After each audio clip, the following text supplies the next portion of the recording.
Back side face up, front side face up, front side face up again. But even if I slowed it down, you'd be able to see that there's some extra rotation around an axis happening while it's in the air.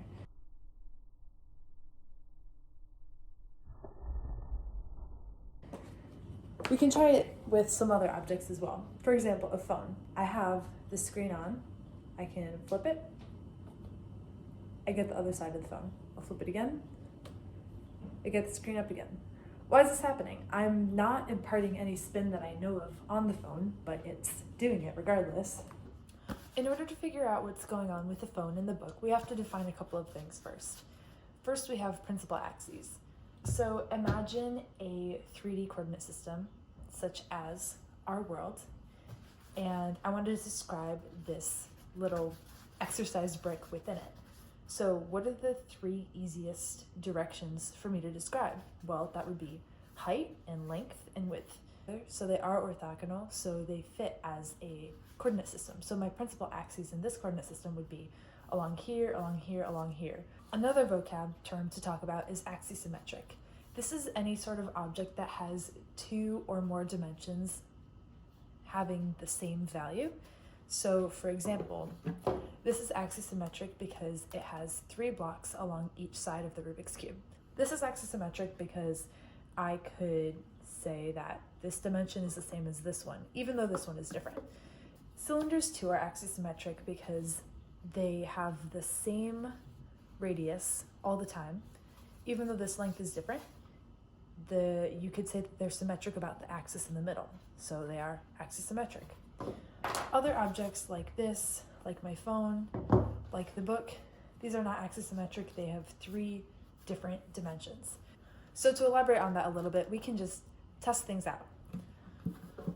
One more vocabulary term to define is the moment of inertia, which is essentially how easy it is to turn something about an axis. For something like this brick, there's going to be 3 different moments of inertia because there are 3 different lengths along the principal axes.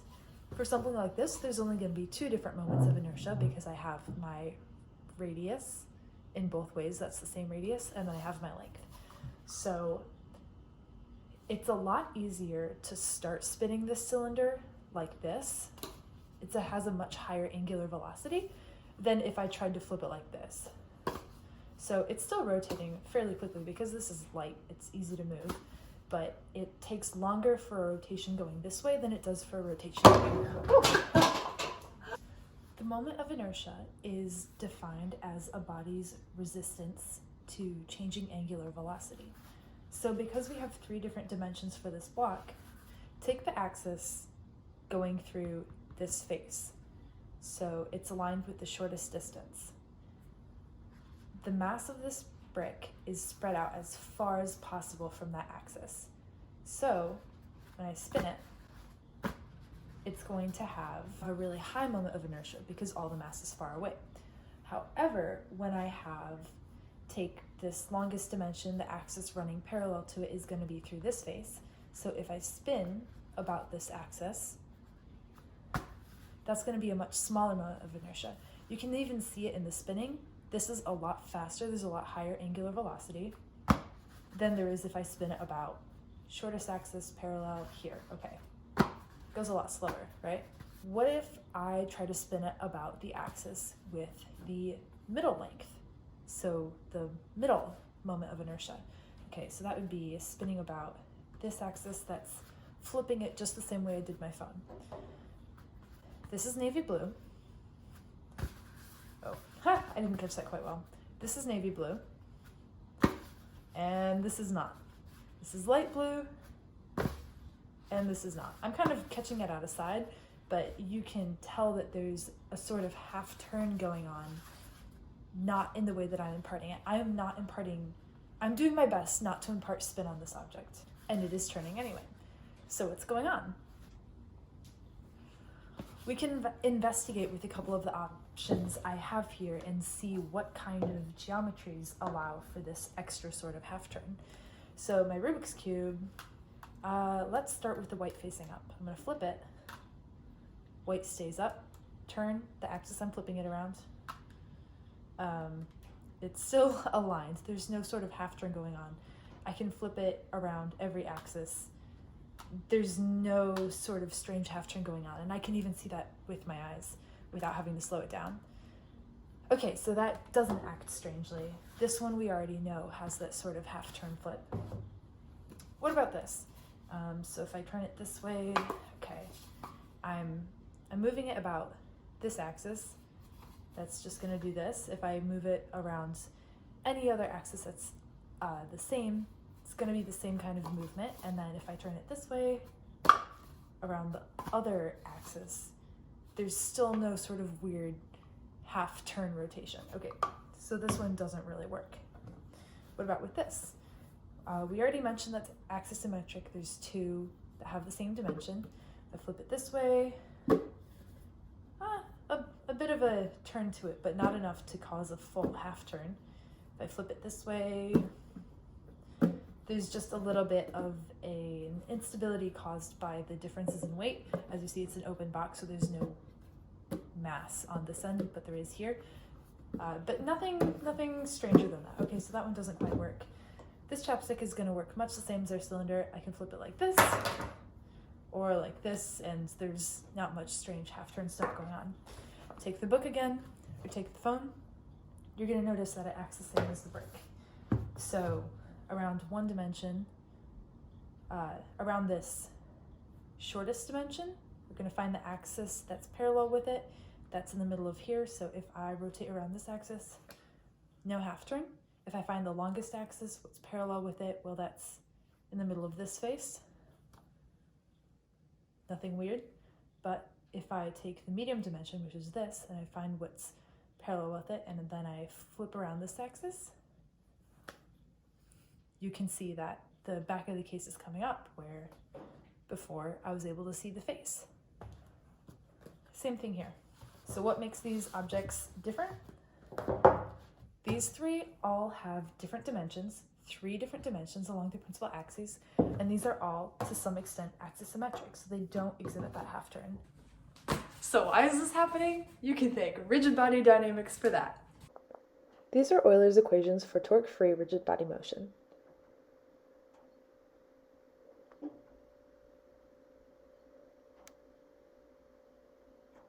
Since we're interested in torque-free motion, Ni equals 0, which just means that the applied torques in every direction is equal to 0. When this happens, we learn 2 things. We have to conserve angular momentum and conserve kinetic energy. First, let's talk about conservation of angular momentum. In the absence of applied torques, the angular momentum vector L is conserved in an inertial reference frame. This means that T equals half omega times L, where omega is the angular velocity vector and L is the angular momentum vector. L equals omega dot I, and that's a constant, which means that we're also going to have a constant angular kinetic energy. Since we have a property conserved in this way, it's kind of like modeling a sphere. Since the sphere has constant radius and this has a constant angular momentum, we can make a model called the angular momentum sphere. Next, let's talk about conservation of angular kinetic energy. In the absence of energy dissipating or applied torques, angular kinetic energy, T, must be conserved.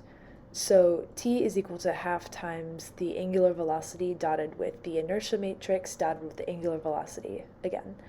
So in the principal axis frame, this means that T must live on the kinetic energy ellipsoid. Why is this? Well, the equation for an ellipsoid is x squared over a squared plus y squared over b squared plus z squared over c squared equals 1. If we know that the components of the inertial and the components of angular acceleration are constant, or ix and omega x, we can allow some of those terms to be equal to x squared, y squared, and z squared. Then if we divide out by t, we have a 1 on one side, and then everything else is over 2t. So letting 2t equal a squared, or b squared, or c squared, we have an equation that actually looks the same. So we can call that our kinetic energy ellipsoid. Given that we are in the principal axis frame and in the inertial frame, we have to satisfy both of these. So that means that our real action is going to satisfy both of these, meaning that it must be on both the sphere and the ellipsoid, both on the angular momentum sphere and on the kinetic energy ellipsoid. So let's explore what those kind of intersections are going to look like.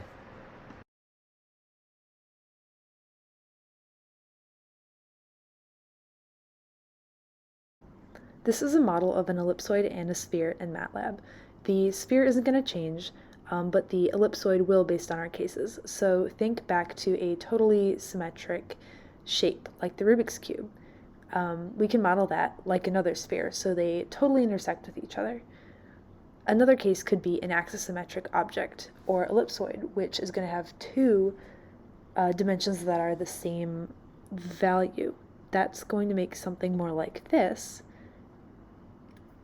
And the third case, which we are examining right now with our 3 different moments of inertia, is we can have an ellipsoid with 3 different values in each dimension.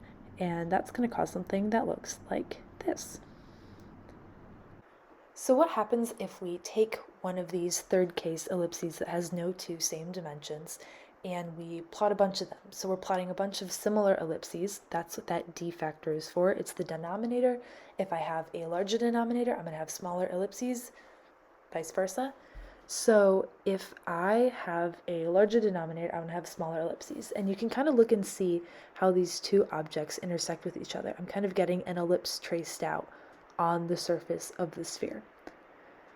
Okay, let's make the denominator 1.5 because of the numbers I have in here. The only intersection points are at 2 ends of the sphere. Now let's make the denominator smaller. We're tracing out a different set of curves kind of on the north and south poles of this sphere. And again, if I make my denominator 0.5, I'm just going to have 2 spots that intersect with each other.